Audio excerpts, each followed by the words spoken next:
Easy now. Papa got things making headlines. Come down. Ooh, you make my high come down. Always tripping when you come around. I'ma have to cut you off, like right now. You see, I don't want to drive me. You can say that for your mama. Maybe you should smoke some. Me try the marijuana. I was never you good. The vibe was straight. Showed you a couple of things and they ain't finna change. I treated you right. Everything was a gift from a time to your bag and the color on your lip. Yeah, you Welcome to Seahawks Man-to-Man Podcast, powered by The Athletic. Shout out to the company. My name is Michael-Shawn You can follow me on whatever Elon Musk is calling that app these days. My @ name, thankfully, has not changed. @Mike Dugar, that is MikeDugar. Also, shout out to everybody who follows us on YouTube. Subscribe, like, all that good stuff to our channel, Seahawks Man-to-Man. That's man, the number 2 man is the name of the channel. We appreciate all the love and support on there. As you can see, we've brought back our YouTube exclusive episode that drops on the weekends, looking at our standout plays. We appreciate all the love on there. Thank you. Chris, go ahead, talk to him. What is going on, everybody? It's your boy, Christopher Kidd. Be sure to follow me on Twitter at CKIDD206, and that is CKid206. Woo! Where do we start, Mike? Yeah, that was bad. If you're listening to this right now, you can tell by the title of the show that the Seahawks got their butt whooped. It was a beatdown out here in Baltimore, where I'm at now. I was at the game. Lovely press box view from there. It's a lot lower than a lot of the other places, so that was great. Food was awful, but a little give and take. Anyway, yeah, that was bad, Chris, and it was bad because it was bad for several reasons, but the Seahawks, I thought this was very fascinating to look up when I was researching stuff ahead of the game. The Seahawks had, according to DVOA, that's Football Outsiders like metric that I really like for certain things. One of them is measuring opponents. Like, so DVOA is adjusted for opponent. So, how people get in arguments like, oh, well, they played such and such, right? DVOA accounts for that. Everything is adjusted according to your opponent, right? So the Seahawks by DVOA had, to this point, before today, played the easiest schedule in the league, I believe. They were last. Or maybe I think they were last. I think they're 32nd. And starting today and going forward, they had the third hardest schedule. Or the second hardest, depending on what other metrics you want to use. But basically, they had a cupcake schedule to start, and now is where it gets real. And so I was very curious. I was like, all right, how are they going to look when it gets real? Like Cleveland, for instance, was real, but they're real on one side of the ball. And you can see how that works to your advantage if you're Seattle. If you're real on defense, you can kind of hold it down until your offense kind of gets its head out of its butt, which is what happened last week. Baltimore is real everywhere. They are they're probably the number 1 DVOA team after today. They're good on special teams, defense, offense, all that stuff. So I was like, hey, let's see how the Seahawks hold up in this game. I would have been surprised if they had won just because of how good Baltimore is, but I thought it would be like a slugfest, down to the wire, Seahawk fans' hearts racing like usual, Pete Carroll ball. And it was nothing like that. I think by the time, I forget what the score was at that point, but by the time Geno is strip sacked, I was like, this game's over. It's done. I was like, I don't think whatever needs to happen in the second half is going to happen. I thought the defense would hold it together. They ended up obviously unraveling. But I could tell. I was like, this offense they don't got it today. They don't got it. You can kind of tell. And you could tell there was going to be no magic to save them, barring something very, very, very fluky, like a ball going off of a guy's helmet and landing in the head in the arms of somebody's teammate. So yeah, I felt pretty bad about that. With the strip sack, I was like, this is done. They just have no answers. And that's really what football comes down to a lot of the time. Do you have the answers to the problems that the opponent creates? Whatever they are.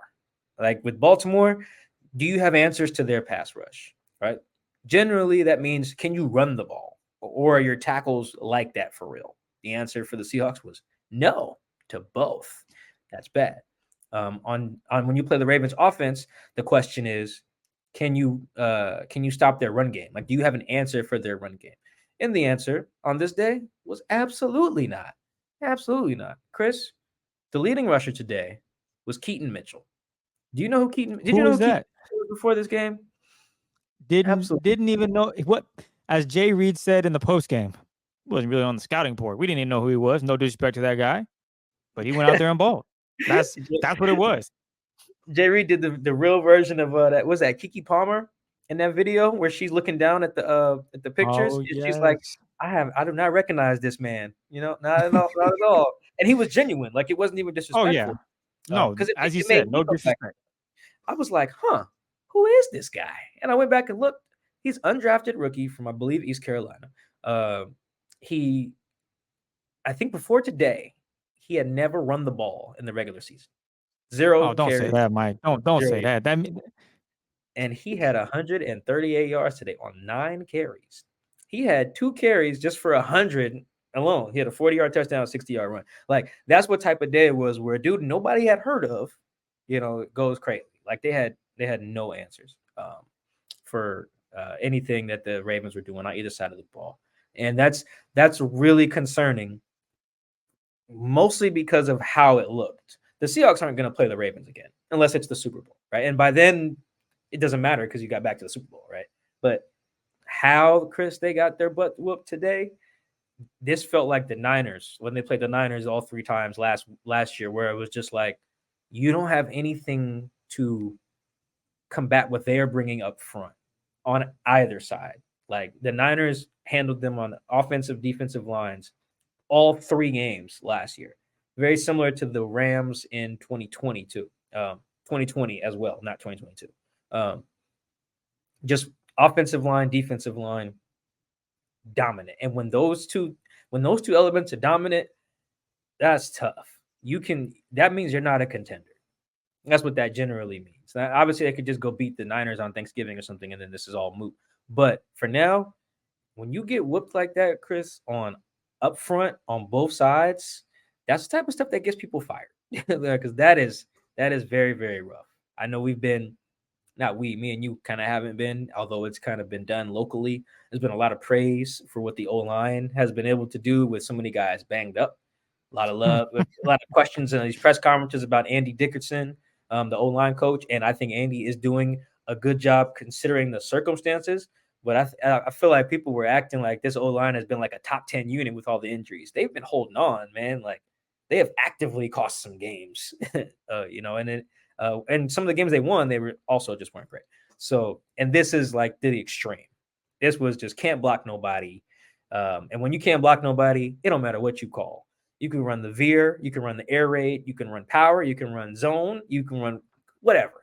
Play action, empty, doesn't matter. You can't block nobody, you're cooked. And Chris, today they were cooked. And then on defense, man, if you can't tackle, oh man, if you can't tackle, like it's you're done. You could lose to literally anybody in this game. Keaton Mitchell had 138 yards today. I told a player that after the game. I was like, bro, they ran for 200, over 200. He was like, word? I was like, well, yeah. And this is I told him this not knowing that they actually ran for 300. I actually undersold it short. He was like, word? He was like, how much does such and such have? How much does such and such have? And I was like, bro, that number 34 had 138 yards. It's like, damn, that's bad.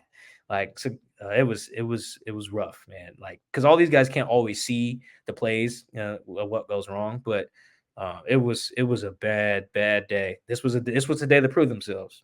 This was the day to prove, like, I think the Dolphins are kind of in a similar spot in the other conference where the Dolphins have beat up on the bad teams they've played, and then they've run against they ran against like the Bills, the Eagles, and this morning they played the Chiefs. And they've lost. Yeah, so they look kind of fraudulent. I think they have the same record as the Seahawks. If 5-3. They're both 5-3.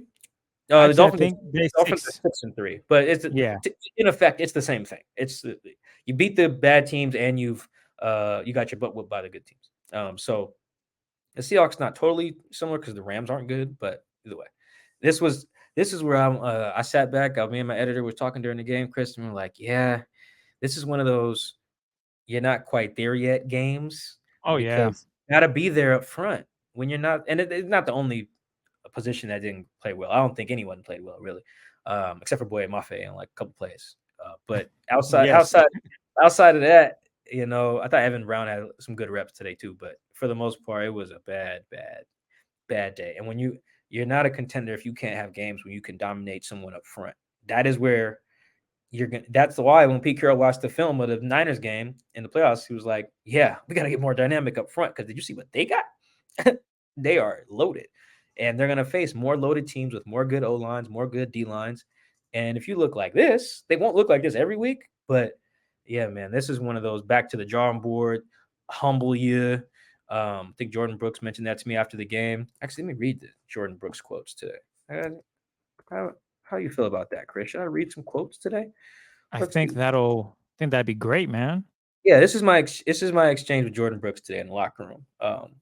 He said we didn't come out ready in all phases. When you don't come out ready against a good team, that's what happens. I said what happened. I said what happened in the run game. Oh no, specifically, I asked Jordan, did they show stuff on tape or they show stuff today that you guys hadn't seen on tape? I knew the answer was no, by the way, but I just wanted to phrase it that way. He was like, nah, we just had some mental errors, myself included. It's tackles. I just don't think we were ready. Not like how we had been. That's the results you get when you're not ready, end quote. I said, why weren't you guys ready? Jordan said, because we're human. I just think having so much success early, riding high, you get a little caught up in that. And then you get humbled.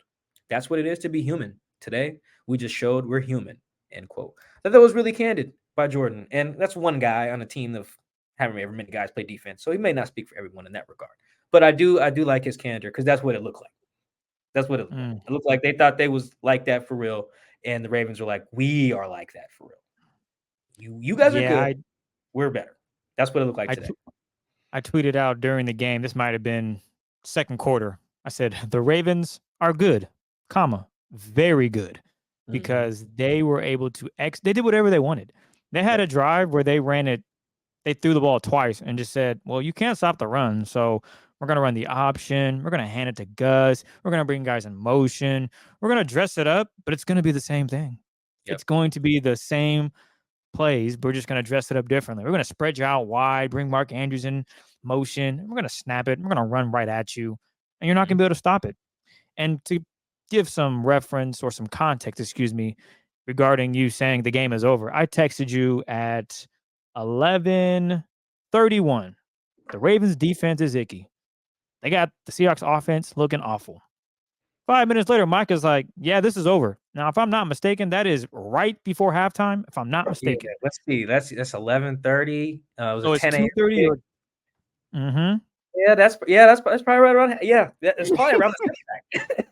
That probably lines up perfectly now that I think about it. Yeah, it was right there. I knew it. I don't know what the score was when I texted that, but I felt very confident. Like, yeah, this is done. I didn't think it would get bad, but I was like, yeah, this is done. So at 11:30, 2:30 Eastern, where Mike is at for the game, that is the time of death for the Seattle Seahawks on Sunday against the Baltimore Ravens, because I was borderline. I figured, okay, maybe in the third quarter they can just slow them down just a little bit, and Geno can have a decent start to the second half. But then I remembered, what did I just watch for 60 minutes here? Nothing stood out and said they can fix that at halftime. No one, it's not as if the Ravens lost a player to injury. Everybody was healthy, and they did a really, really good job of stopping the run, A. And then B, when you can't run the football, you have to throw the football. And when you have to throw the football, it's very easy to shut that down if you're going to play, I don't know, have 4 to 5 DBs covering your best wideouts. JSN covered. DK Metcalf covered. Tyler Lockett covered. Mike, you could pull it up right now, but if you pull up the targets, I'd be stunned if any receiver got over 5 targets today. That's how good defensively the Ravens were. The Seahawks couldn't run the football, and the Seahawks damn sure couldn't throw it. They didn't have time. Guys weren't getting. Go ahead, Mike. I got the targets for you if you're ready. Go ahead. So actually, Tyler had 8. And really didn't feel like it. 8 for. Oh, he only caught the ball 3 times. Ooh, yuck. And then Jackson had 7, and he was their leading receiver today. DK had 4. I do think that part of the reason that number probably doesn't feel like it is on the stat sheet, they assume, which they can see a little better than us, who Geno was targeting when the ball gets batted. And I believe that's a great point. 2 of those were to Tyler. So that will probably be why you don't feel like he got targeted that often, because the ball never actually got near him. I think that happened twice, and it happened to DK once. So that So may that's be 6. a little bit. Yeah. So I was pretty close to my You were theory, close. but Yeah. There you go. in total, you just saw a really good football team against a team that's not there. And that's something that Mike and I have talked about on here and off wax about. I don't think the Seahawks team is at that tier 1 level. For example, I know it's in the AFC, but Baltimore's clearly in that tier 1 right beside Philadelphia, who won today against the Cowboys. Those two teams are, I think, just a little bit head and shoulders above a lot of the other teams. Although the Chiefs are vying for that spot, those teams just do it so well, and they've been consistent. Obviously, when your receivers aren't catching the football, that changes the whole dynamic. The Ravens lost the game because guys couldn't catch. I don't know Right. what else to say in that regard. You know how much you can do. Lamar's giving you the football, just catch it. The Seahawks didn't have that problem. Although JSN did drop one earlier in the game, but we talked about it earlier off wax, Mike. Does that play even really make a difference? Because the Ravens ended up punting anyway. Their first 2 possessions, the Ravens offensively had to punt. And what did the Seahawks do? Nothing. The game plan wasn't good enough. All levels of this performance on Sunday wasn't good enough. Right. Jordan alluded to that. There's not much you can do when nothing's working.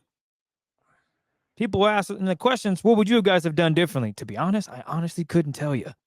Looking at this game, when I look at that game and I say, now what would I have done different if I was the OC? I honestly don't know. That's how good that team was on Sunday.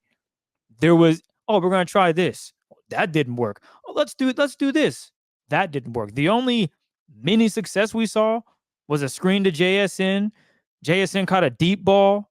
Other than that, actually DK had a great deep in route. That was good for 49 yards, and that gave him life, but the game's over. There is just no consistency. You have one good play followed by 4 bad plays. You have one good play, and you end up punting. You have a pop here, and you get sacked. There was just too many lows when you needed guys to step up and be consistent.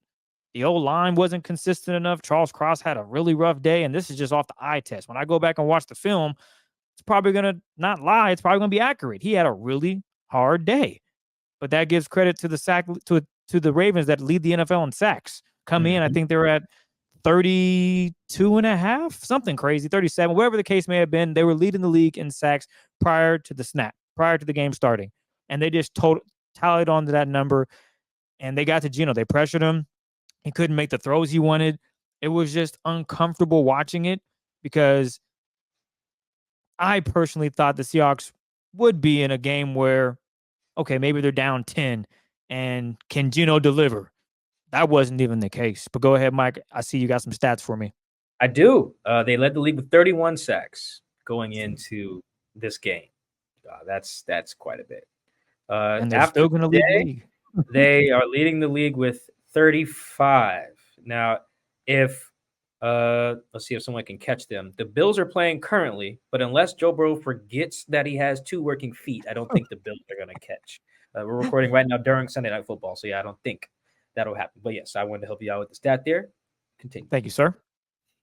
So yeah, it stunk on all phases. And I know a lot of our questions are going to be about Geno. Did they bench him? I'm gonna tell y'all right now. What we saw from Geno Smith will not be greater, if not much better, with Drew Lock. I'm just gonna be 1,000 with you guys. And I asked Mike this question. He was like, maybe? Hearing maybe is not a for sure, like, yeah, throw him in there. And the play I'm talking about is that deep in route that DK runs. This play takes some time. To develop. This is, if I'm not mistaken, DK probably ran 60 yards on this route. He ran up the field about 17, 18 yards, cuts inward. Geno has to step up in the pocket with pressure. It's not as if Geno has a clean pocket and he's sitting back there, ho-hum. There's DK. Let me laser it in. No, there's a guy pushing. There's pressure. He has to step up in the pocket and make the throw. 9 times out of 10, Geno's going to make that throw. I have confidence in Geno. Seen him do it. He can do it. There was a throw last year against the Saints. Sure on the protection, but damn all that. He throws it to Tyler Lockett, who catches it with the safety over the top and the corner right there. And Tyler's able to make that play. I don't know if Drew is making that throw. There are just some things that Geno's better at, and I think it's the throws and being in the pocket presence. And that is huge. I know the Seahawks only scored 3 points, but we throw Drew Lock in there. Are the Seahawks really going to score a touchdown? I just don't think it's going to be as drastic as a move that fans think the Seahawks should make. There was problems everywhere. It wasn't, Geno, you are the issue. That was not the problem on Sunday against the Ravens. The issue was everybody, not everyone doing their job. When your left tackle misses an assignment and there's pressure on your quarterback, what is he supposed to do? If you have the answer, DM me, hit me on Twitter, let me know. Because I don't see how he could have played better with what he had around him and how the team played. Although there were a couple of throws that were in the dirt.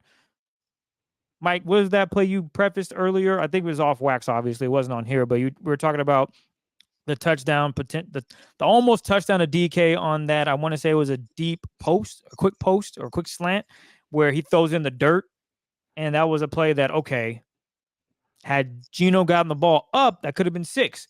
But then you said, ooh, but Charles here, he's getting shoved right back into Geno's lap. So he couldn't really follow through and get that clean of a throw. That's a perfect example. So you're telling me Drew's in the game, Drew's going to make the throw? I'm not seeing the vision yet. There's still a lot of season left. Maybe Drew in practice tears it up and Pete's like, you know what? It's been consecutive weeks and we got to try something new. But I don't see that right now.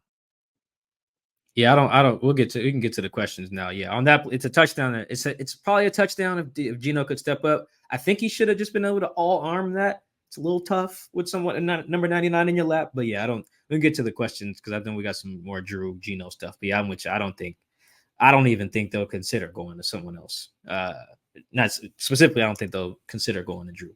Highly, highly, highly doubt that. So let's jump into that. I know we have a million questions about the offense today. We'll do the best we can. It was really bad, guys, but we are going to do the best we can. Well, before we even get to the offense, because I know a lot of them are kind of similar, and I'll try to just group a bunch of them I'll try to group a bunch of them as best I can to ask one big total question about the offense. But to start things off, we'll start with Shiv Ramdas, the homie here. Mm-hmm. He just wants to know straight up, is the season over? What's up, Shiv? No, it's not over. If they're, I told a player this during the week. I was like, I know you guys don't want to lose any games, but if you do, make sure they are AFC games. Like, that's just important there. Make sure they're AFC games. Right now, they have 3 losses and 2 of them are to the AFC North. Those aren't really gonna come back to bite them down the road. I don't think they can, but it takes a lot of other tiebreakers to do that. It's more than likely you're going to be fine if you just only lose your games to the teams in the other conference. So no, I don't think it's over. I do think they'll be fine going forward in a lot of aspects. Like, I don't think the run game will be this bad again. So I think they got that going for them. I don't think they'll tackle that. It's hard to tackle worse than they did today, boy. It was really bad. I do think some of it was bad tackling, just like fundamentally, and then some of it, and you guys know, you see this a lot, where the defense is just like, we don't trust the offense, so we feel like we have to strip the ball every time instead of tackling. You see a lot of it. Trey had one of those, one of the big runs, and you just saw it all over the place. And there's a way to try to strip the ball when you're tackling the guy, but it's usually in a gang tackle situation. Sometimes if you're by yourself, you got to get the guy on the ground. Then you can go for the ball if someone else is helping you, stuff like that. So no, I don't think it's over. I don't think like it's the end of the world. You know, the goal in the NFL is never get too high, never get too low. Like, if you lose, correct what you did wrong and move forward.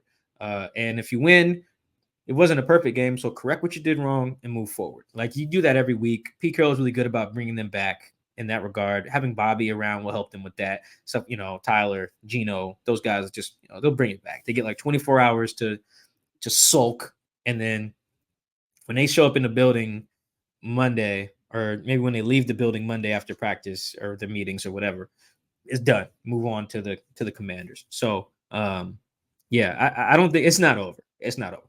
The ceiling may not be as high as you guys would like, but it's not over per se.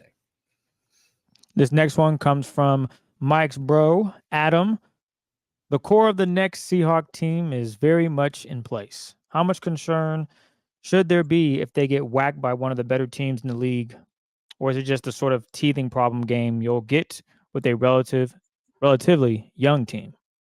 Yeah, I think that last part Adam mentioned, shout out to homie Adam. That last part is important because I do think the youth showed up today. That's why I love the Jordan's quote. We can read some other quotes, but Jordan's really stood out to me. Again, one player does not speak for the entire team, but I personally think there's some validity to that because you can feel yourself. You can smell yourself a little bit. I don't know which guys were smelling themselves per se, but you can feel like, yo, we about to go in there and do our thing. Nobody can rock with us. We don't, you know what I'm saying? Like we about to get busy, and everyone should be confident. Like there's a difference between cockiness and confidence, right? It's a fine line sometimes. But it looked today like a team that thought they were going to go in here and handle business the way the Ravens did, and it's just like, nah, man, these guys are just as good as you, if not better. So yeah, I think the youth showed up a little bit because just like how you kind of have to get accustomed to or like deal with losing, like there's some maturity involved in that. You got to deal with winning too. You got to learn how to deal with success as well. And this is part of that process. The reason that someone like Bobby Wagner, for instance, takes nobody for granted on any given week is because he's played in games like this. He's played in games where you're like, oh yeah, nah. You may think, oh, come on, man, they can't block us. They can't stop this. They can't stop that. Like, oh, we're gonna shut this concept down and blah blah. Like he's been in. I know he's been around in games like that, and they go out there and lose. Like he's lost games to them Jeff Fisher Rams and some of those bad Bruce Arians Cardinals, and he was on that Seahawks team in 2017 that got smoked by the Rams, like 42-7 or something like that. Like, but he had to go through those. I mean, maybe he has had this in him the whole time. I didn't talk to Bobby after the game, but I can imagine that he's drawing on experience when he goes into a game, never overlooking anyone, thinking that every game is a championship opportunity, yada, yada, yada. Pete Carroll's the same way. Pete ain't overlooking anybody because he knows these things can happen, particularly if you don't do the fundamentals.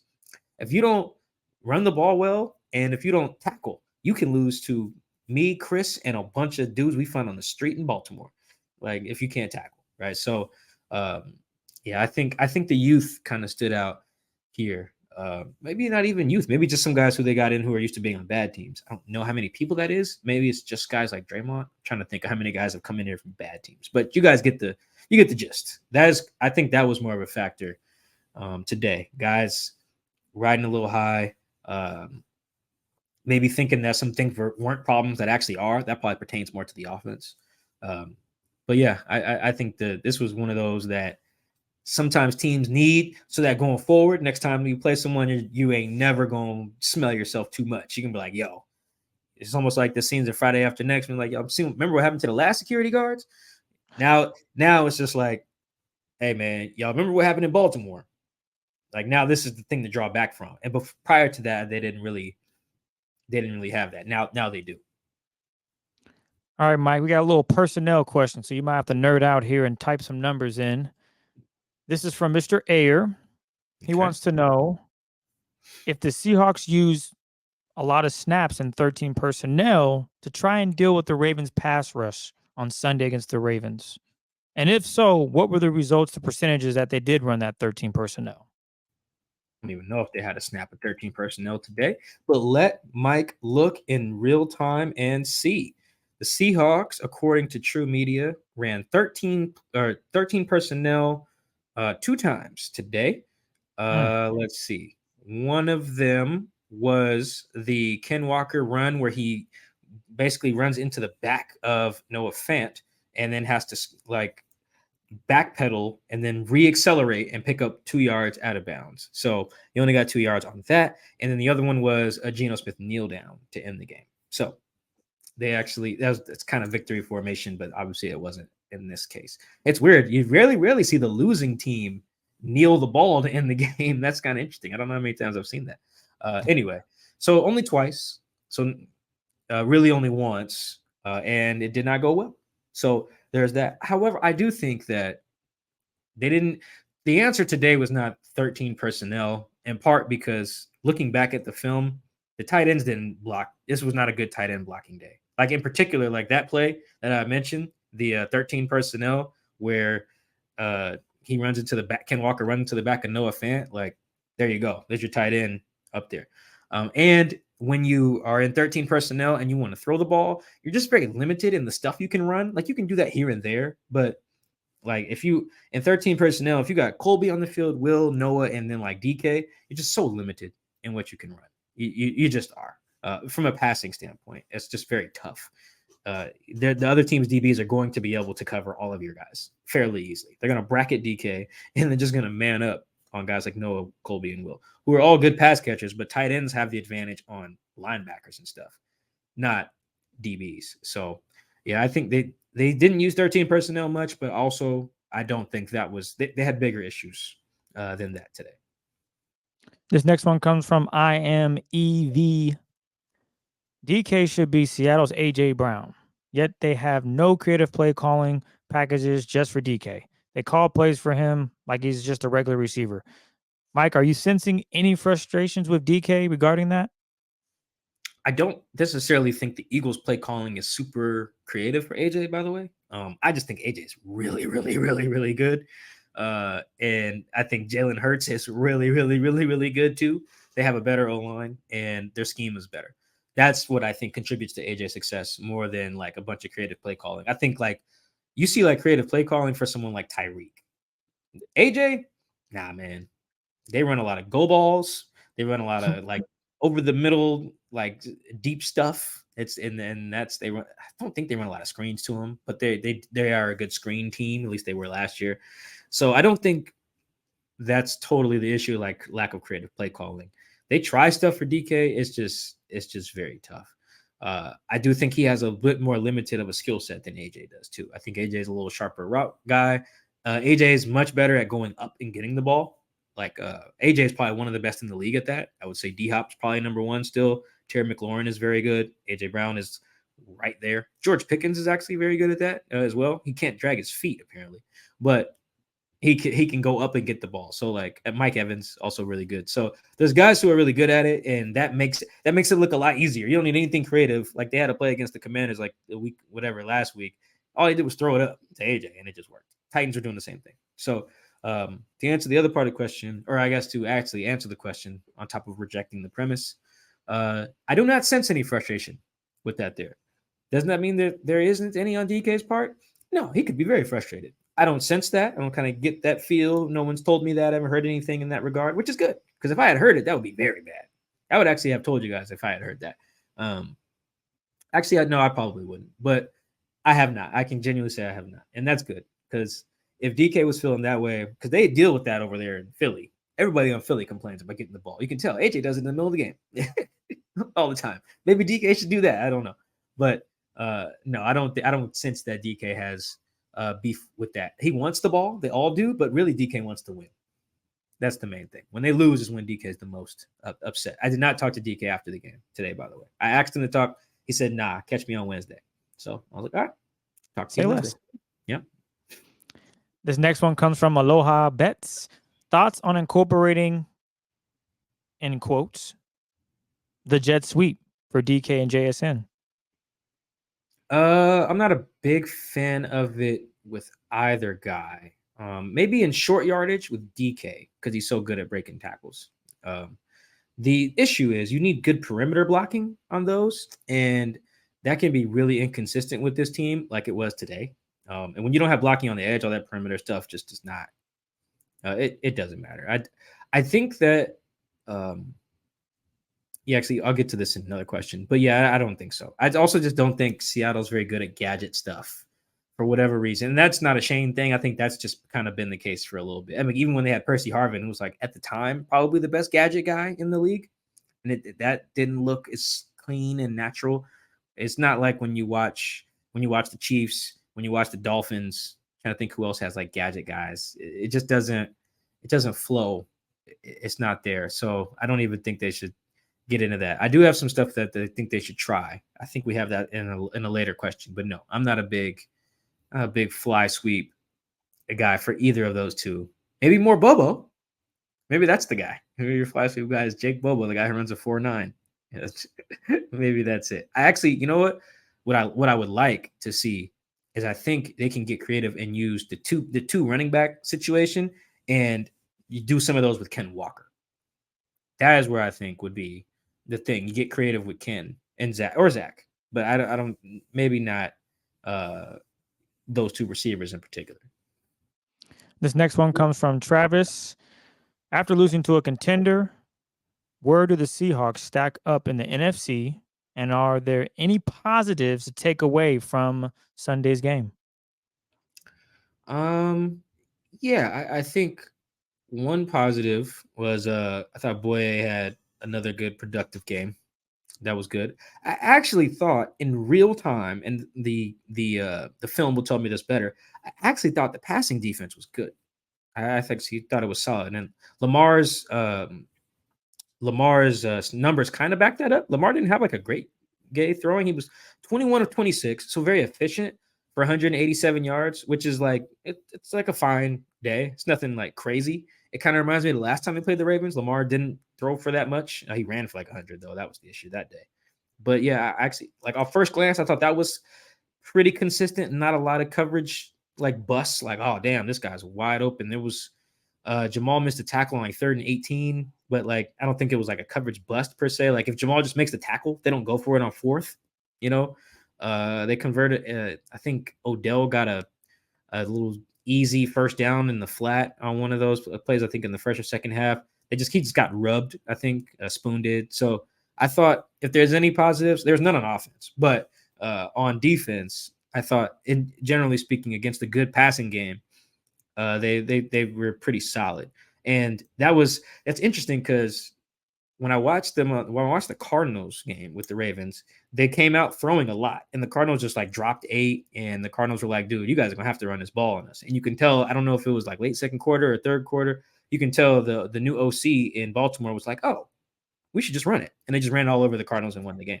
So like you could tell that was kind of coming here. It was like, we're going to have to run to beat these guys. And then they were just able to do it. So yeah, if there's not many positives on either side of the ball, but if there is anything, I thought the pass defense stuff was good. Nothing really over the top, not a lot of coverage busts.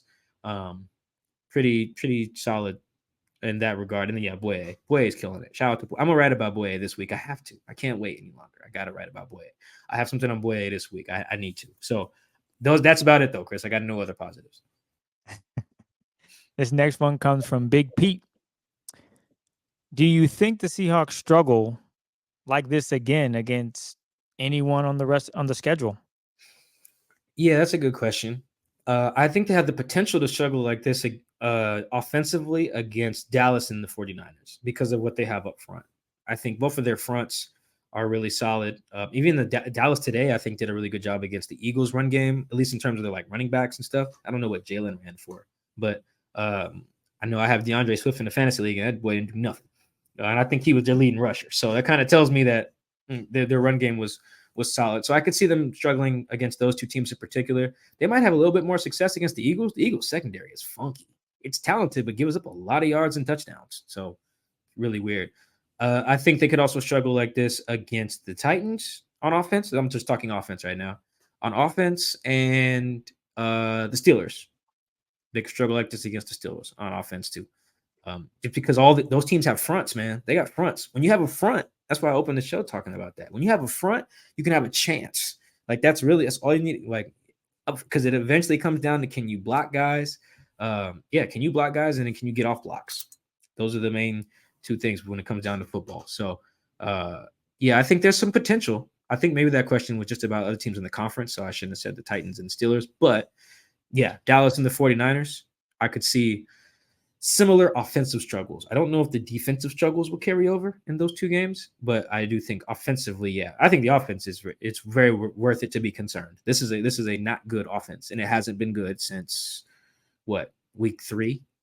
This was week 9. So yeah, I'm very concerned. This can happen against anybody on offense. The Cardinals defense is not good, and they were not good, and they stunk it up against them. So yeah, I think Seattle has the potential to be bad on offense against just about everybody on the schedule except maybe the Commanders next week. All right, get those fingers ready. You're going to have to nerd out again here. This is regarding the Ravens defense. and their ability to blitz the Seahawks. Why wasn't there scheme changes to kill that blitz? If the Seahawks had the film and were studying it like they obviously have been, what changed on Sunday? So I guess the reason I'm asking you to pull up the number of blitzes to see how many times they blitz, and then maybe based on that, you can say, okay, they blitzed this many times. This is why it didn't work. Because we both watched the game. Hell, the person asking the question watched the game. So, Mike, based on how many times they blitzed, what did you see from the game before you go back and obviously watch the all 22? What was the issues with the blitz and why couldn't they get it figured out? And this is from Bam's season, by the way. That's a good question. I actually do not have the blitz number in front of me. I have how often they got pressure, which was about 54%, which is that's staggering. Yeah. Actually, let me see. I guess it's got to be way. QB blitzed, yes. Oh, they actually didn't blitz that much. Okay, so it was just a 4-man front? Yeah, they only blitzed on 10 snaps. Wow. And 9 dropbacks. Yeah, what they probably did was a lot of simulated pressures. For those sending guy drop. Yeah, so a simulated pressure. So a lot of these charting sites, whether it's PFF or True Media or whoever, Sports Info Solutions, even ESPN, when they look at blitz is defined by 5 or more rushers. So if you have your front 4, right, but you drop out your nose tackle for whatever reason, and you blitz your nickel, that's not a blitz by these charting because you're still only rushing 4 guys. Right, so that's probably what it's called. That's called a simulated pressure because you're giving the illusion of a blitz, but it's really just a 4-man rush. You're just changing who those 4 guys are. So that would probably be why the raw number looks like that. And yeah, they actually there was no success against the blitz today. This is rough. Yeah, they didn't have much success. So yeah, the blitzing worked. But to answer the question, the thing about the blitzing that they did do is that they were changing who was blitzing and where. They basically look like the Seahawks. The Seahawks do this to other teams because they can blitz. They blitzed Tariq today. They blitzed Jamal. I don't know if they blitzed Spoon today. I believe they did. They did, yes. It was actually the play I remember specifically. They threw it to the tight end, the backup tight end. Oh, yeah. Yeah, he came in and he threw it right where the blitzer was, right where Witherspoon would have been had he not. But go ahead. Yeah, exactly. Yeah, and so the Seahawks do the same thing. They blitz a lot of guys, but you just got to have the answers. And today they weren't as good at having the answers. I got to watch the film a little bit to know why that was. But it is tough when guys are changing like who blitzes. That's why having such dynamic players and versatile players is so helpful. Like the Seahawks have. The Seahawks can blitz Bobby. They can blitz JB, Jamal, and Spoon. Am I missing it? Yeah, and they blitz Reek and Trey Brown, actually. Yeah, they blitz all these guys. That's a lot of different dudes. The Ravens are built similarly. They can blitz pretty much whoever. And sometimes the Seahawks had some answers. Colby Parkinson had a catch on a blitz. Jackson Smith and Jigba had a catch on a blitz that picked up a first down, actually. So, they had some. Tyler Lockett had a catch against the blitz for 7 yards. I think this is after DK's big catch. So, I mean, they blitzed on that 3rd down where Jackson drops the ball. That was a blitz beater as well. So they had them. They had some of them. It just wasn't enough. But yeah, the Ravens didn't win today by blitzing. They won by largely being better with their front 4, which is really, really, really impressive. This next name is tough. It's HWYN Boy. It sounds like Honey Boy, but I'm not sure. So I'm just going to go with @Seahawks77389. All right. Do you think now that the league has tape on Geno and his tendencies, he's not as effective? That's a good question. I don't think it would just be Geno. I think part of it would be Shane too. And yeah, I do think there's some stuff they have teams have figured out. The good teams, at least, the disciplined ones and the ones with the players to stop it.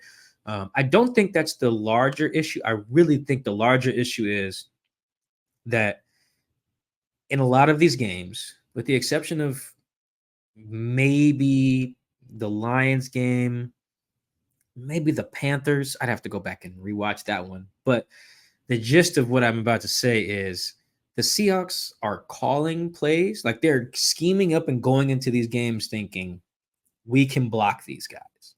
And when you believe that and your play calling reflects that and it doesn't work, then you are kind of screwed. And I've referenced the Detroit game because they went in there thinking we cannot block these guys. We are starting Stone Forsythe and we are starting Jake Curran. We need to help them.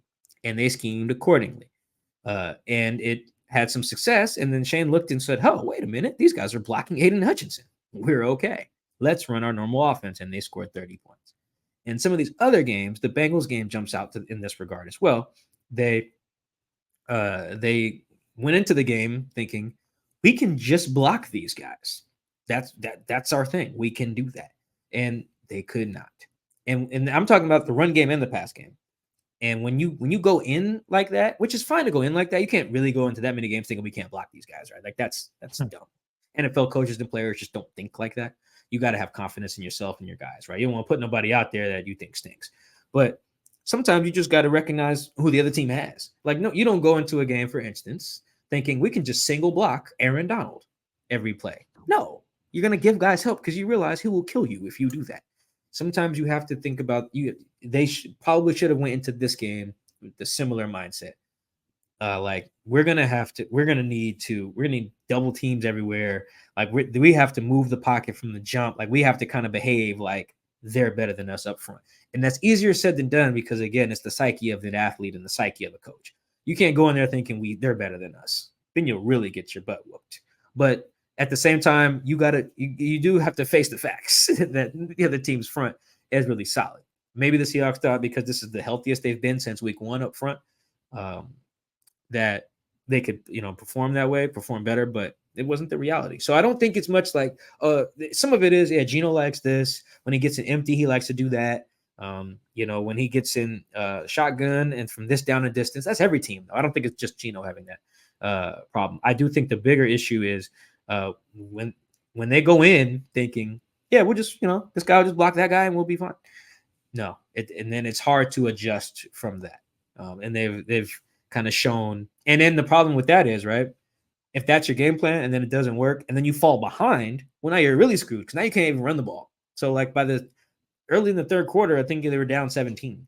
So at that point, it's like, well, we can't run it anyway now. So we're really screwed. So I think that has become a bit more of an issue this year, far more than they anticipated because they didn't anticipate losing Charles and Abe in the same game. But yeah, I think that is a bigger issue than just they have tape on Geno. Like Geno's still has made plays against teams that have tape on him, right? Actually, Detroit Lions, they had tape from last year on Geno, and he still cooked them this year, like with the same players and everything. So it's not as if just having tape is the key. It's being able to, it's having a realistic view of your offensive line and your defensive line and kind of adjusting accordingly. Is he do the same thing on defense, Chris? Like if teams blitz because they like, we can't get by these guys, right? We got to blitz to get to the quarterback. Same thing on offense. So I think that's been a bigger issue just in this like last month of bad football. That's been a bigger issue than perhaps just having tape on what Geno likes. This next one comes from Zach Nixon. Why does it seem like the offense is without an identity? You said this is from Zach? From the name Zach? Yep. Zach, you win question of the week. I love this question. Because Chris, I was talking to some people during the summer. I think this was around camp time. This was players and coaches. And they were telling me, because they were like, we drafted Jackson Smith and Jigba. Like we're gonna live in 11 personnel a lot more. We're gonna be better at it. They were like multiple guys. I remember one guy in particular was like, man, we really just gotta make sure we have our identity.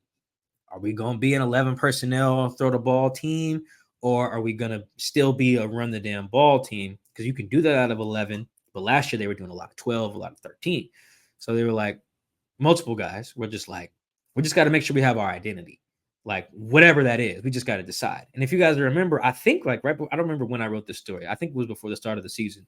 That was like the Seahawks are going to have to choose an identity. And I remember I got some pushback, social media, even in the comments. Like, what do you mean, Mike? You know what Pete Carroll teams are going to be. They know what their identity is. Like they need to be balanced. So why does it matter if they decide what they're, whether a run first team or whatever? Nah, man, that matters. I wrote that because I had a lot of inside info knowing that they were deciding on that internally. But also it's because that matters. Having an identity matters. Like for whatever it is. Like teams like It can be either one. Some teams run to set up the pass, like the 49ers. The 49ers are basically like, we're going to run outside zone. And when you try to commit to that, we're going to run a lot of dig routes behind you guys in the middle of the field, and we're going to win by 30. Right? That's their like their identity. Whether it works for any given week doesn't matter. That's their identity. Same thing with the Rams. The Rams are just like, our identity is we are going to run a lot of you're going to make you have to play too high because we're going to run dagger all day until you stop it. And then we're going to run it down your throat, right? The Bengals are like, we're going to get in shotgun and we're going to throw the ball to Jamar Chase and T. Higgins. And as soon as you commit to stopping that, then we'll hand it to Joe Mixon. The Bills are built very similar. We're going to throw it to Diggs. We're going to throw it to Gabe Davis. When you commit to that, maybe then we'll hand it off to James Cook. You guys give it up. They have an identity, right? So the Eagles, they also have an identity too. Same thing. They're going to run this ball. And if you come up, bring that safety in the box, A.J. Brown over your head, right? Like they have the identity. The Seahawks do not have that. And I actually do think that is their biggest problem. There's nothing that they can hang their hat on right now. There's nothing that I think over at the Athletic Football Show, Nate Tyson, Robert Mays call it like easy buttons. The Seahawks don't have easy buttons. There's nothing that like, all right, guys, we're backs against the wall. What do we love? What can we do? What can we go to? What is our strength right here that when we call this is how we get back to who we are? Like every team will tell you that's running the football, but it doesn't feel like the Seahawks like have that identity established yet. And I do think part of that is the personnel. You can tell, Chris, by some of the questions we get. Jake Bobo will have a good day, and Jackson Smith and Jigba will have a good day. And then the questions will be like, well, why didn't we use our tight ends? Where's Noah Fant? Where's Will Dissly?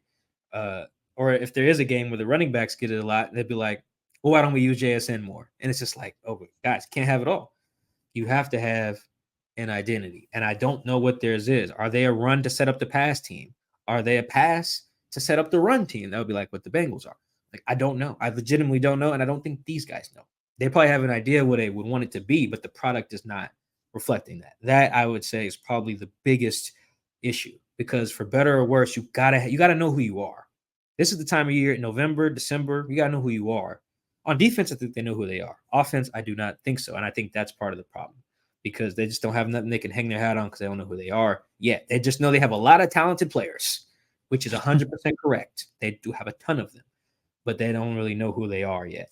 At least they're not putting a product out there that would suggest that they do. So, Zach, thank you for that question. It allowed me to get off a thought that I've been sitting on for like a couple weeks. They don't have an identity. They have good players, don't have an identity. You need both if you're going to be a contender. This next one comes from PB Tuft. Why has the fan base become overly critical of only Geno?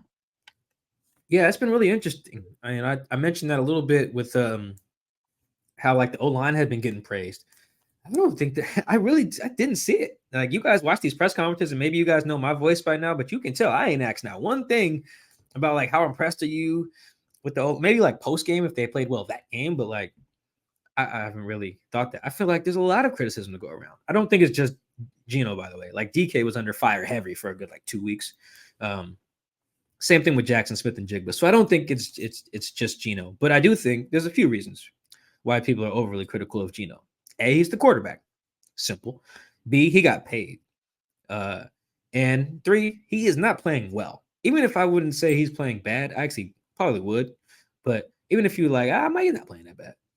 He's not playing well. And that's the issue. When your quarterback is not playing well, you're going to get overly criticized. Because when you're not playing well as a quarterback, it's usually so freaking obvious that anybody can tell. You're usually fumbling or throwing the ball in the dirt or throwing the ball to the other team. Geno is doing all of those things. Like, that's, you can't, even if I think that some of the issues are other guys around him, like, there's just too many of them piling up to give the benefit of the doubt. He has like 8 turnovers in the last 4 games. Just can't do that. The high-end quarterbacks are just not doing that. They're not. Some of the turnovers have been really bad. I think that's part of it too. He's skipping some balls in the dirt today. I forget, I think the one to Tyler was in the dirt. Like, I didn't miss many guys open today. Last week was pretty bad against the Browns. Just terrible throws to DK. So I think that there's a lot of reasons why. A lot of them are fair. I think being overly critical of the quarterback is fine. He gets paid. He wants to be a top 10 guy, says he is. Hold him to that standard. And that's the other thing. That's probably the last reason why people are being overly critical of Geno. Last year, there were no expectations. It was like, oh, it's Geno. Okay, cool. Now it's just like, no. We expect a standard from Geno. We being the fan base. Fan base expects a standard from Geno. He is, even if he didn't get better from last year, certainly hasn't matched the standard from last year.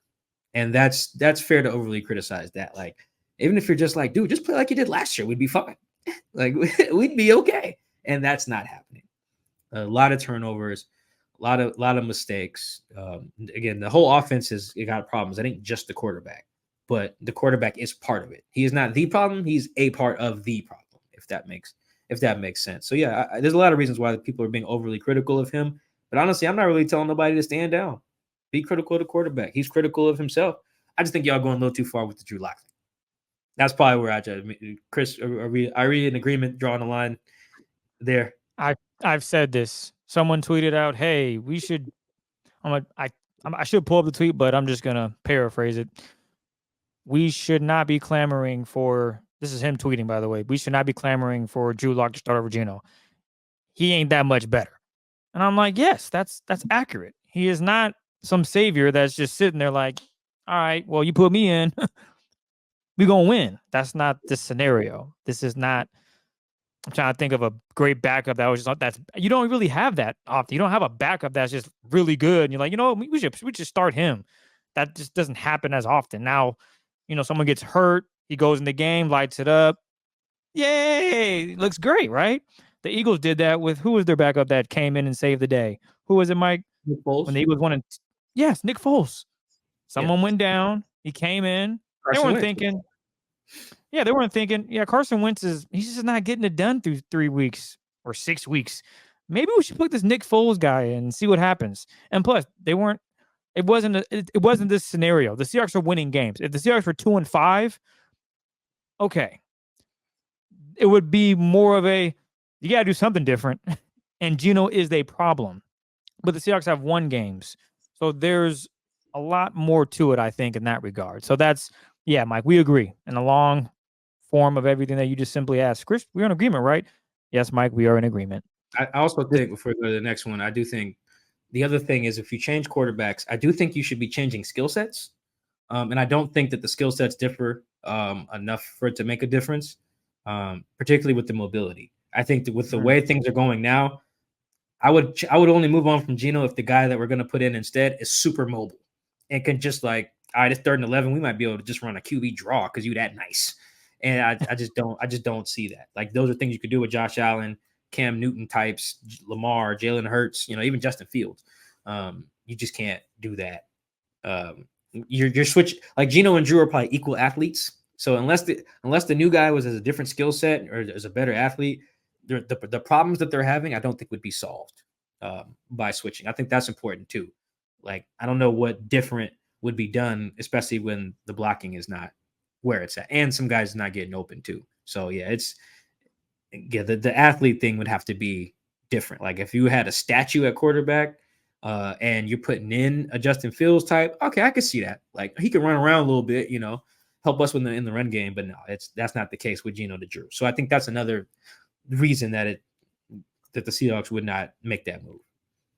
This next one comes from Everything Seahawks from, it cuts off. Look at that. Let's see. There we go. We'll just do at Seattle C think. If and when Abe Lucas is back, should we see a different, maybe better Geno Smith? If Abe is back to who Abe is, like he has to be back to him. And that's important because if he's just out there hobbled or like half of Abe, I don't think that's going to be helpful. We've seen some linemen try to play when they're not 100%. It just doesn't look good. Some guys can tough through that, whether they're a lineman or another player. And some guys, when they're out there, you can like, oh, okay, he's hurt. He should not be playing. He's not back yet. So if Abe is him again, then I think so. I think that will help. Like today, for instance, I think like a couple of Geno's passes got batted, right? I think 2 of the 3 that got batted were batted by the guy that Stone Forsythe was blocking, right? So stuff like that. I think one of the pressures that led to Geno stepping into a sack today came on Jason Peters' side. Jason Peters got called for a false start. Jason Peters got, I think, beat on the backside of a run play in the first half. So there's plays I can point to. They're like, oh, maybe Abe makes that. and the other because the other guy did not. So I do think Abe will make a difference if Abe's back to Abe. Will he solve everything? No, because even Abe, as good as he was last year, had games like against like Max Crosby, for instance, where it's just like, oh my god, no one can block this dude. And I think Max went crazy today too, because he is just a truly, truly unblockable cat. Probably one of the better edge rushers in the league. So I do think Abe coming back will matter, but I think the identity stuff and the identity part is important. I think they really got to know who they are and find the easy buttons, find the go-tos, find like, all right, when we're struggling and we need to get back in rhythm, what can we do? And I don't think they have that consistently right now. And that's trouble because the other teams you're gonna have to snap out of like, all right, we just went at 3 and out 3 times in a row. What can we get get in rhythm? Where's a chunk play that we can get that bread and butter or something like that? Like, I don't think that they have that yet. They probably have plays that they call a lot, but that doesn't make it your bread and butter per se, if that makes sense. I think that's their issue right now. Abe alone will not change that. This next one comes from Jacoby Bell. Does the Seahawks team have major issues, or are the Ravens just that good? Yeah, we do got to show some love to the Ravens. The Ravens are real. They are real. They are a well-coached team, man. They are disciplined. Both of their coordinators seem to be very good. They have their bread and butters on both sides of the ball, but on offense in particular, the way that they make sure that all 11 of your guys have to play like men, like grown men, is so impressive. In the ways that they can attack a guy who's not.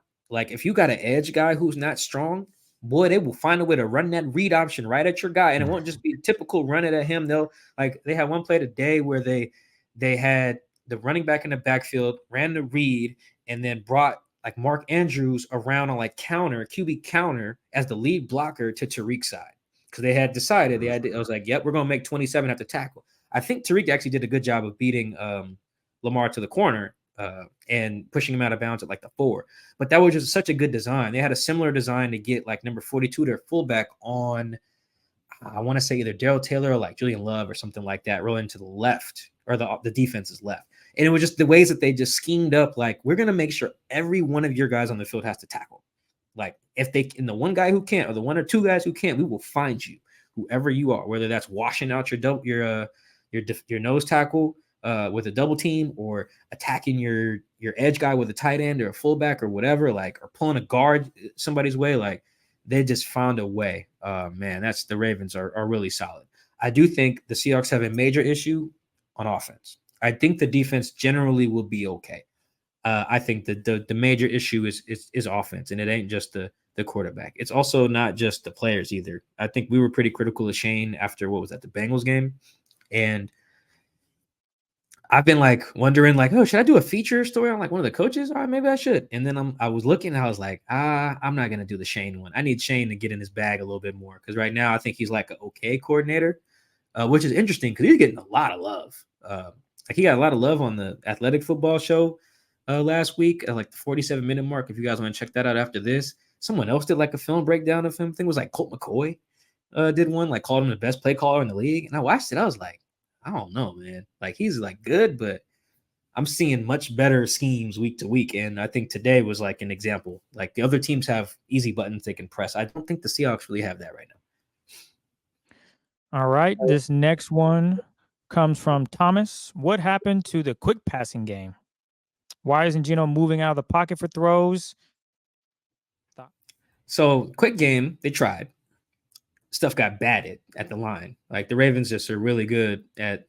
They had answers, man. They had answers for everything that the Seahawks were doing on offense. Man, they were really, really, really good, and they have really, really, really good players and a really, really, really good scheme.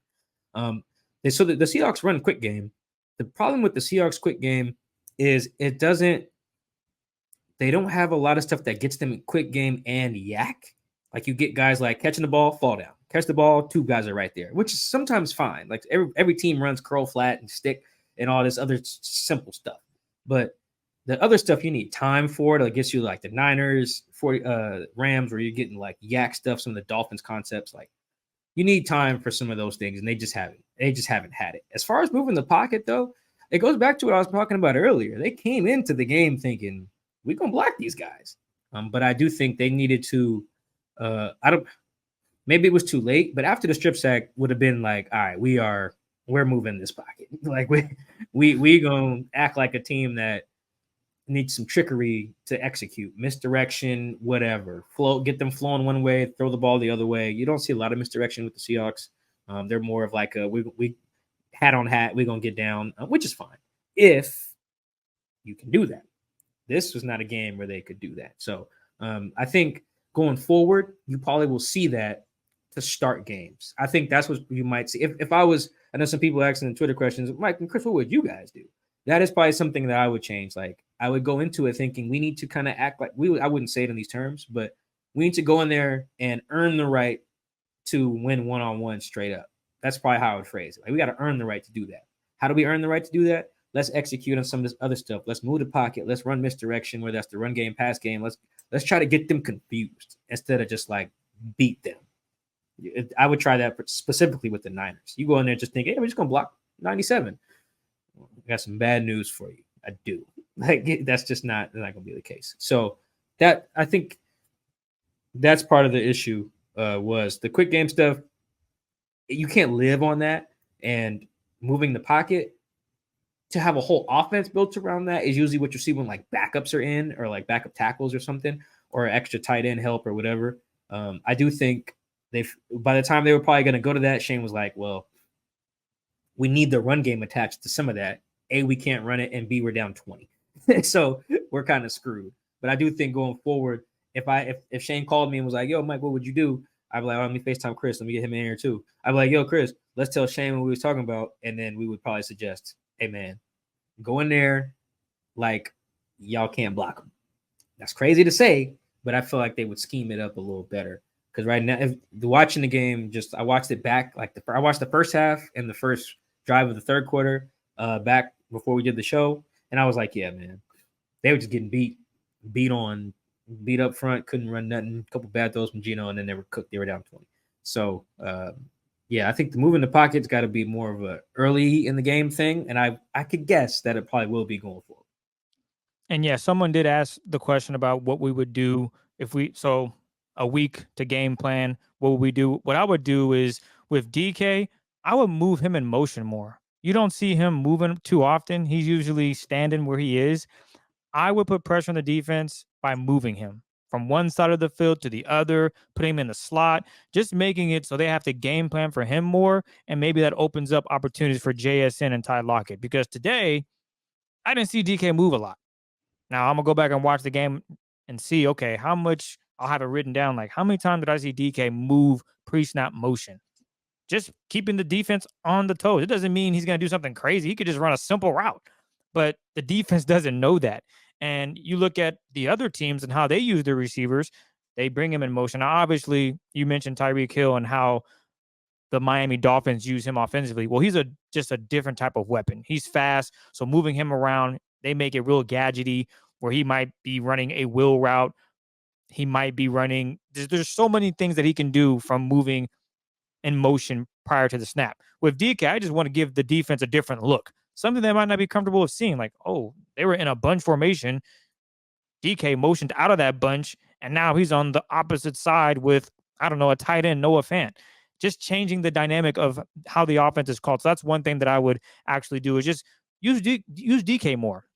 Get him moving pre-snap and see how that affects the defense. Maybe they don't fall for it, but I think, oh, shoot, DK just moved. We didn't see this on film. What are we doing? That changes everything. So that would be something I would add. Yeah, they gotta switch it up, man. They should call us in to do it. We'll give them one freebie. That's not, we got it. I mean, if they ain't paying us, it doesn't matter.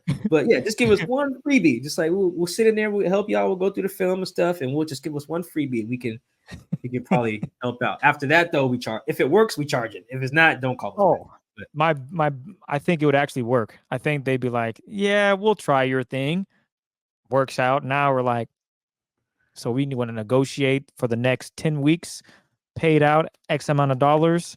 What do you say? And that's where things go sideways. Yeah, we're getting a bag if that works. But yeah, I think you're right. I think just more just misdirection, more getting them to think one thing, and it's really this. I think that's what they need a little bit more of. This next one comes from Holly, homegirl Holly Keefe 06. I hope I'm saying that last name right. I've never really said it, but I gave it a shot. I'm going with Holly Keefe 06. When the team gets back to Seattle, what is the first thing on that checklist the Hawks need to do to fix the offense? I think the first thing I would do is I think Pete and Shane and maybe Andy and Geno. I don't know if I include Geno in the meeting, but perhaps they got to decide who they are, man. I think it's really key. And we've seen this with the team before. The infamous example is the 2020 season where they did not know who they wanted to. Well, Russ knew what they wanted to be, and Pete knew what they wanted to be, and those two things did not clash. Shoddy was stuck in the middle, and it just didn't work. The second half of the season. Another good example, I think, is the 2021 season when Russ wasn't playing well after he came back from the finger thing, and you can see they were like, we're going to run this ball, like Russ, we're going to run it, and then Rashad Penny turned into Barry Sanders, right? Like you could just tell he did. His numbers were just insane. The end of that 2021 season, like they put up 50 like twice. I think it was just nuts. And they ran the ball crazy. I think that's another example of just them deciding like that's where we're going to be. We're going to run a lot of zone, we're outside zone, mid zone, whatever they want to call it, and that's going to be our identity, and everything's going to go off of that. Another example, you guys probably remember this, when they lost their first two games to start the 2018 season. They lost at Denver and they lost at the Bears on Monday Night Football. And Chris Carson didn't get used much in that Bears game, and Pete Carroll and Brian Schottenheimer had a talk when they got back to Seattle, and they decided we're going to run this ball. Brian and Pete got there, and Pete was like, "Yo, we're going to run this ball. That's who we are. We need to get to that. Like that's our thing." Yeah. Chris Carson ran the ball 30 times the next game against Dallas, and for like 103 yards or something like that. Chris got hurt and ended up missing week 4. But the point is that they had that come to Jesus meeting, so to speak. It's like the equivalent of how NBA players have like a players only meeting or something like that. So that's what needs to happen. I don't think the answer needs to fully be we're gonna run the ball. It just needs to be this is who we are, and that's what we're gonna rock. I don't even care if that's this is what we're gonna be. We're gonna be an 11 personnel team. We're gonna be a gun team. We're gonna mix up everything we possibly can out of that, or we're gonna be an under center team. We're gonna be a misdirection team. We're gonna be a speed team. We're gonna be a power team. We're gonna be a run team. Finesse. I don't really care. Make the decision, commit to it, get everybody to buy into it, and execute it. I think that's what it needs to be. That's the first thing I would, before I even watch the film, I would have that talk. So yeah, Andy Dickerson, because I think he's the run game coordinator now, or maybe Chad Morton's the run game coordinator. He's a running backs coach as well. So maybe throw him in there too. Chad, Andy, Pete, and Shane. I've decided you don't need Geno in the meeting. Those guys, get in there, decide who you are, get your guys to commit to that, develop your plan around that, and then go. Because right now I don't think they have that. And it's not too late. They can make that. Some teams do that. Some teams do that late. The Jacksonville Jaguars, I feel like, did that last year late. Just made a run. Some other teams have done that too. So that's the first thing I would do when I get back. This next one comes from @HawkStrologer.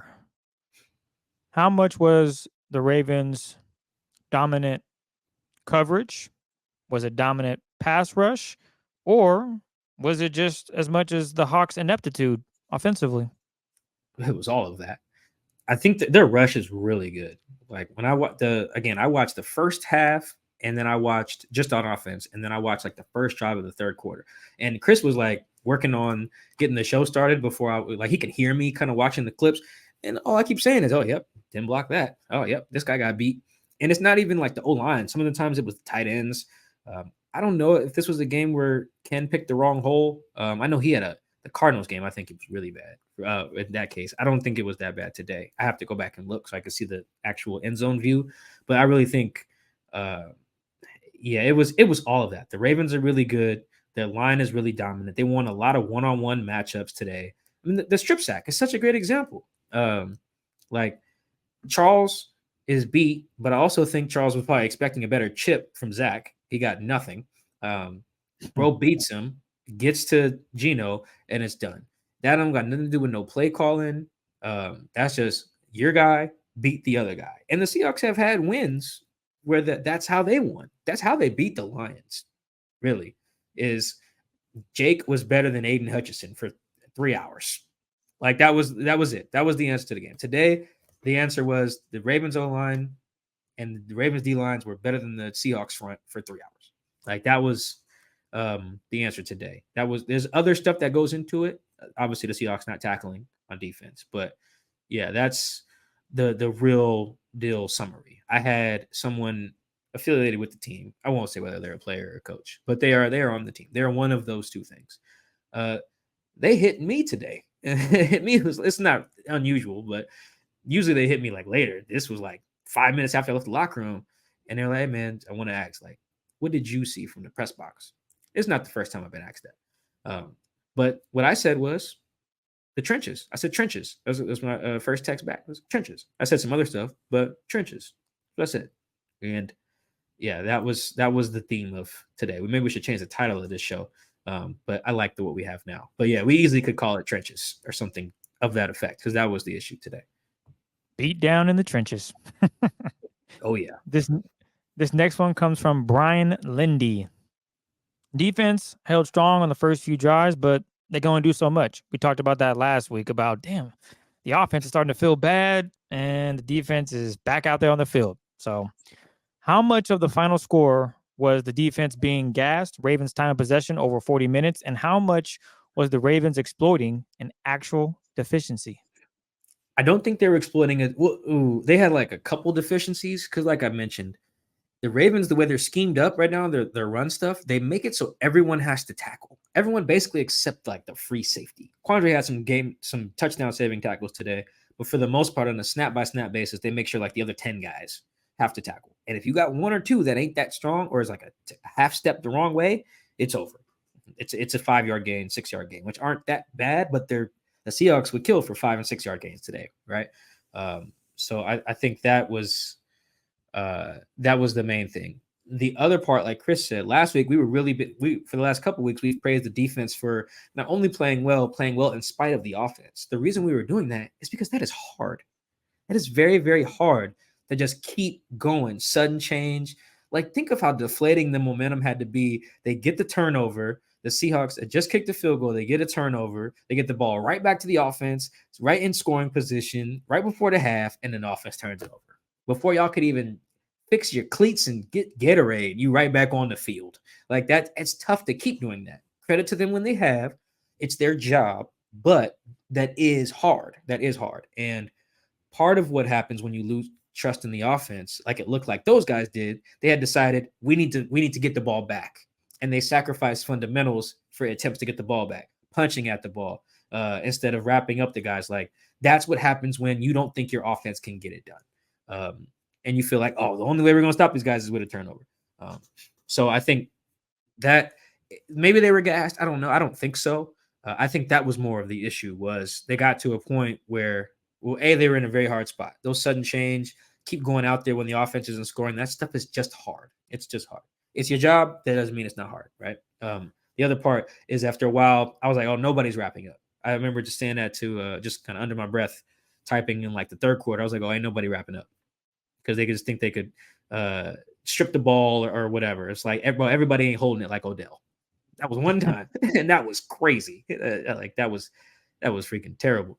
But yeah, I think more than like a schematic thing that they exploited or being gassed, I really think it was they were putting some hard spots, and today they just could not like knuckle up and do it.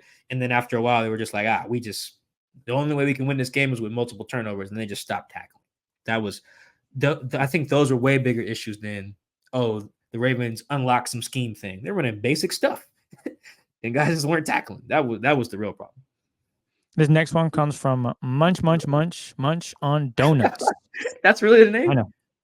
Well, actually, the @ name is Nutsack. So I decided to go with Munch on Donuts. Oh, boy. Wow. Okay. Romo referred to Mafe as, in quotes, flamethrower. Do we like that nickname? Nah, we can do better. I don't even get the flamethrower thing. Like he can get a better name. He can get a better name. Let's workshop that as a Seahawks man-to-man family. Let's give Boye a nickname. I don't know what it'll be, but not flamethrower. No, not flamethrower. We can do better. I don't know yet. Maybe I'm working on a Boye story. So maybe I'll figure it out in that. But no, I don't like flamethrower. We can. This is our job now as a Seahawks man-to-man people. Let's get a name for Boye Mafe. He needs a nickname. This next one comes from Ryan Turner at Turns 44. Have they finally nailed a guy in Boye Mafe? Yeah, man. I think this is one of those. Well, I wouldn't say finally. I mean, it depends on how you guys feel about Frank Clark. Because Frank, that was a hit. Frank was like pick 60 something. He's a great player. He was a great pass rusher, premium position. Great pick. Boye, it looks to be just like that. Boye is really, really, really, really good. He is super strong. He's got a go-to. You want to talk about identity? Boye has an identity as a pass rusher. He has like, here's how he's gonna beat you. This is what kind of was waiting on Darryl Taylor to like have.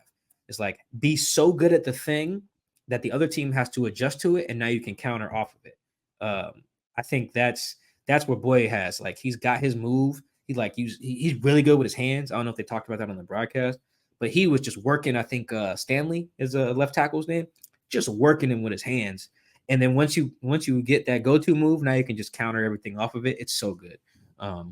Yeah, Boye's he's what it's supposed to look like. I don't know if he's on track for like Pro Bowl because there's some guys having some crazy sack numbers, but he has been their best defensive player this year. He's been just money.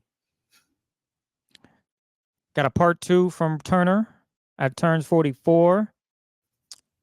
Have you chatted it up with the legend Stone Larry at Stone Larry in the press box? Larry Stone, that is. Yeah, shout out to Larry. This was Larry's last day at the Seattle Times, or his last game. I don't know what his last day is. But his last day is the 10th, I think. But his last game, covering the Seahawks. He's retiring from the Times after a bazillion years. It's been very cool to like see his little farewell tour. They shouted him out in the Baltimore Ravens press box today. That was cool. I think it was like in the first quarter. We clapped it up for him. Pete Carroll gave him a jersey. And congratulated him. This was on Wednesday, I want to say. I think it's 27 years because they gave him a 27 jersey. Maybe that's what it is. I feel like Larry's been around longer, but yeah, I talked to Larry. I chatted up with all those guys in the press box for the most part. I sit next to him.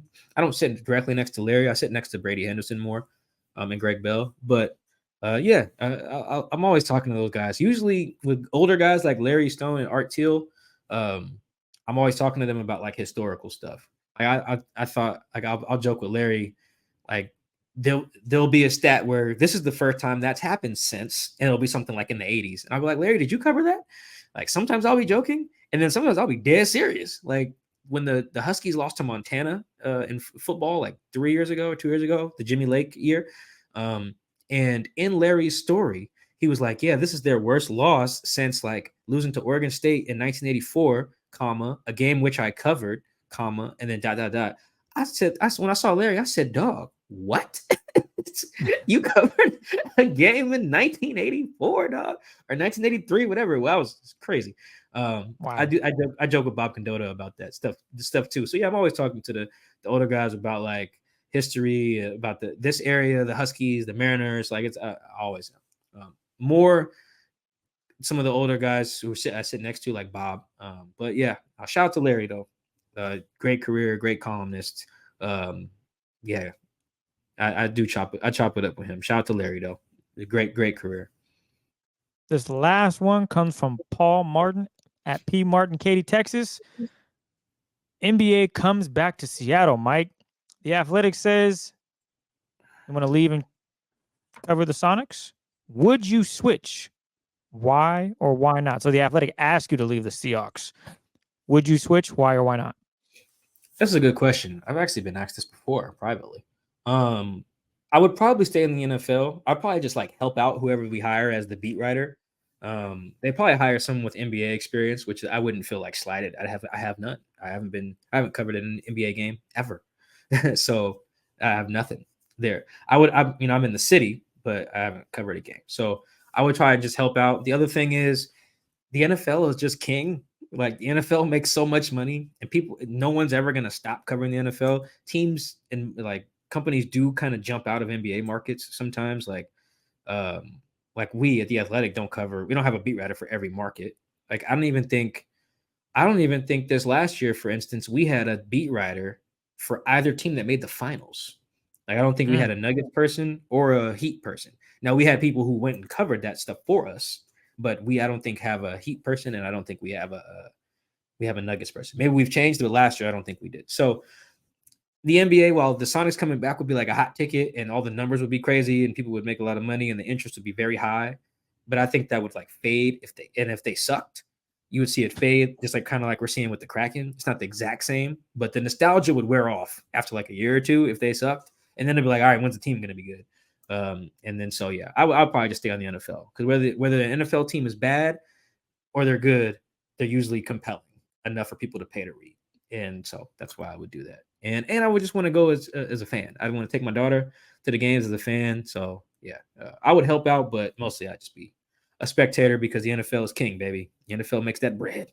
Go look at the most watched TV shows every year. I think the top 50 right now is 44 NFL games, 4 college games, and then like a CBS special on Deion Sanders, which is basically football.